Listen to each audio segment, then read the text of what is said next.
Welcome to today's updates. పలు కీలక నిర్ణయాలకు ఏపీ కేబినెట్ ఆమోదం తెలిపింది. రాష్ట్ర సచివాలయంలో సీఎం చంద్రబాబు అధ్యక్షతన జరిగిన ఈ సమావేశంలో 34 ఎజెండా అంశాలపై చర్చించారు. Is of doing business act 2026, AP PPP policy 2026 ముసాయిదాకు మంత్రివర్గం గ్రీన్ సిగ్నల్ ఇచ్చింది. దిశ బిల్లు 2019 చట్టాన్ని రద్దు చేసింది. ఏపీ వ్యాప్తంగా వైసీపీ ఆందోళనలు హోరెత్తాయి. డిఎస్సీలో అక్రమాలు జరిగాయంటూ దానికి బాధితగా మంత్రి నారా లోకేష్ రాజీనామా చేయాలనే డిమాండ్తో నిరసనలు చేశారు. గురువారం నుండి 4 రోజుల పాటు ఈ దీక్షలు మొదలయ్యాయి. కొన్ని చోట్ల టీడీపీ పోటాపోటీ నిరసనలు చేయడంతో ఉద్రిక్త పరిస్థితులు తలెత్తాయి. వైసీపీ అధినేత మాజీ ముఖ్యమంత్రి వైఎస్ జగన్ భద్రతను ప్రభుత్వం గాలి కొదిలేసిందని మాజీ మంత్రి పేర్ని నాని అన్నారు. వైఎస్ జగన్ పర్యటనలో ఒక్క పోలీసు కూడా కనిపించలేదని తెలిపారు. భద్రత కల్పించాల్సిన బాధ్యత ప్రభుత్వంపై లేదా పేర్ని నాని నిలదీశారు. Z+ కేటగిరీ భద్రతలో ఉన్న మాజీ ముఖ్యమంత్రికి ఇచ్చే భద్రత ఇదేనా అని ప్రశ్నించారు.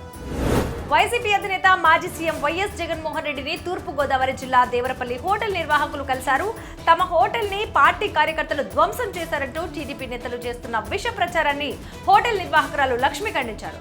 వైఎస్ జగన్ పర్యటనలో జనం రద్దీ వల్లే తోపులాట జరిగిందన్నారు. హోటల్ ధ్వంసానికి వైసీపీకి ఎలాంటి సంబంధం లేదన్నారు. తెలంగాణ రాష్ట్రంలోని అర్హులైన కుటుంబాలకు ప్రభుత్వం తీపి కబురు అందించింది. స్వాతంత్ర దినోత్సవ వేడుకలను పురస్కరించుకుని ఆగస్టు 15న కొత్త రేషన్ కార్డుల పంపిణీ కార్యక్రమాన్ని అధికారికంగా ప్రారంభించనుంది.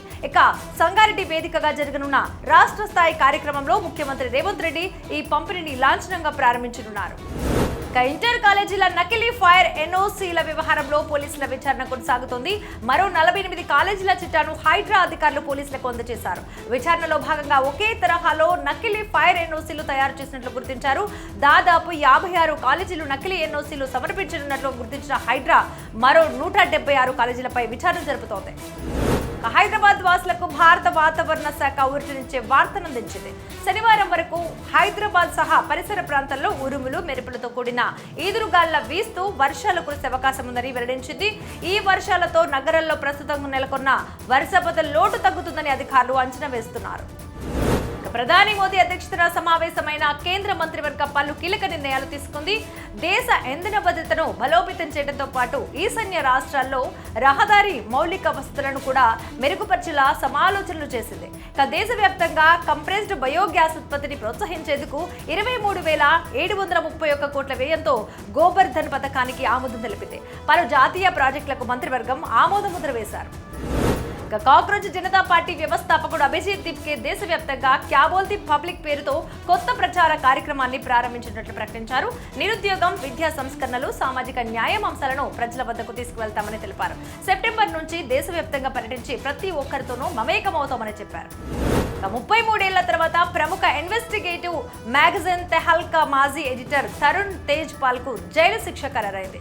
2013లో లిఫ్ట్ ఎలివేటర్లో తన జూనియర్ సహోద్యోగిపై లైంగిక దాడికి పాల్పడినట్లు నేరం రుజువు కావడంతో బాంబే హైకోర్టు ఆయనకు 10 ఏళ్ల కఠిన కారాగార శిక్ష విధిస్తూ తీర్పును వెలువరించింది.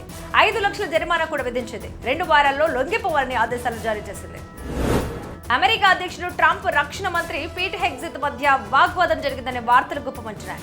ఇరాన్తో యుద్ధం వల్ల తరిగిపోతున్న నిల్వల విషయంలో ఇద్దరు డి అనుకున్నారనే అమెరికా వార్తా కథనాలు వెల్లడిస్తున్నాయి. ఇదే అంశంపై డొనాల్డ్ ట్రంప్, రక్షణ మంత్రి పీట్ హెగ్సెత్ మధ్య వాగ్వాదం జరిగిందని సమాచారం. తరిగిపోతున్న నిల్వలపై తమకు పూర్తి సమాచారం ఎందుకు ఇవ్వలేదని మంత్రిపై అధ్యక్షుడు ఆగ్రహం వ్యక్తం చేసినట్లు అమెరికా మీడియా కథనం వెల్లడించింది. పాక్ మాజీ ప్రధాని, పాకిస్తాన్ తెహ్రీకే ఇన్సాఫ్ అధ్యక్షుడు ఇమ్రాన్ ఖాన్ అరెస్టు అయి 3 ఏళ్లు అవుతుంది. ఈ క్రమంలోనే ఆయనను వెంటనే విడుదల చేయాలని డిమాండ్ చేస్తూ పాక్ వ్యాప్తంగా మళ్లీ నిరసనలు చోటు చేసుకున్నాయి. ఈ సందర్భంగా జరిగిన ఘర్షణల్లో 100 మందికి పైగా అరెస్ట్ అయ్యారు. ఉదయం స్వల్ప లాభాలతో ప్రారంభమైన దేశీ స్టాక్ మార్కెట్లు ట్రేడింగ్ క్లోజ్ అయ్యే సమయానికి లాభాలను చవిచూశాయి. సెన్సెక్స్ 373.76 పాయింట్ల లాభంతో 78,954.76 వద్ద ముగిసింది. నిఫ్టీ 11.35 పాయింట్ల లాభంతో 24,636 వద్ద నిలిచారు. అరవిందో ఫార్మా ప్రస్తుత ఆర్థిక సంవత్సరం జూన్తో ముగిసిన త్రైమాసికంలో ప్రోత్సాహకర ఫలితాలను ప్రకటించింది. జూన్ త్రైమాసికానికి గాను కంపెనీ కాన్సాలిడేటెడ్ నికర లాభం 25.2% వృద్ధి చెంది 1,032 కోట్లుగా నమోదైంది. గత ఏడాది ఇదే కాలంలో లాభము 824 కోట్లుగా ఉంది. సమీక్ష త్రైమాసికంలో మొత్తం రెవెన్యూ 7,868 కోట్ల నుంచి 9,150 కోట్లకు పెరిగింది. భారత కొత్త చీఫ్ సెలెక్టర్ గా బ్యాటింగ్ దిగ్గజం వివిఎస్ లక్ష్మణ్ నియమితుడు కానున్నట్లుగా ఊహాగానాలు కొనసాగుతున్నాయి. అయితే సెలక్షన్ కమిటీ ప్రస్తుత చైర్మన్ అజిత్ అగార్కర్ పదవీ కాలం వచ్చే నెలలో ముగియనుంది. అతడికి పొడిగింపు లభించే అవకాశం కనిపించట్లేదు. అగార్కర్ స్థానంలో లక్ష్మణ్ కు బాధ్యతలు ఒప్పగించనున్నట్లుగా తెలుస్తోంది.